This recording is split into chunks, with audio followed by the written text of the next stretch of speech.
Nilavan TV செய்திகளுக்காக வாசிப்பவர் லட்சுமி.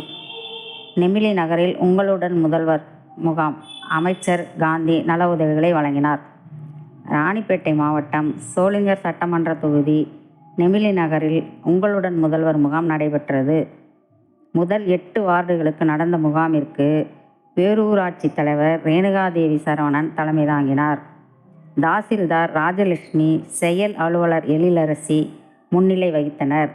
சிறப்பு விருந்தினர்களாக கைத்தறி மற்றும் துணிநூல் துறை அமைச்சர் காந்தி மற்றும் சோளிங்கர் சட்டமன்ற உறுப்பினர் முனிரத்னம் கலந்து கொண்டனர். நிகழ்ச்சியில் இருவரும் அரசின் நலத்திட்டங்கள் பலவற்றை பொதுமக்களுக்கு உடனுக்குடன் வழங்கினார்கள். நிகழ்ச்சியில் மாவட்ட ஆட்சியர் சந்திரகலா, நெமிலி ஒன்றிய பெருந்தலைவர் வடிவேலு, மாவட்ட பொறியாளர் அணி அமைப்பாளர் NK சரவணன், திமுக நகர செயலாளர் ஜனார்தனன், நகர இளைஞரணி ராகேஷ் ஜெயின், நகர அவைத்தலைவர் சேகர் மற்றும் அப்துல் ரஹ்மான், வழக்கறிஞர் முரளி ஹரிஸ் உள்ளிட்ட பலரும் கலந்து கொண்டனர். முன்னதாக உதவி மையத்தின் மூலம் பொதுமக்களுக்கு சைனாபுரம் ஊராட்சி மன்ற தலைவர் பவானி வடிவேலு உதவி புரிந்தார். நிலவன் டிவி செய்திகளுக்காக செய்தியாளர் ரவி.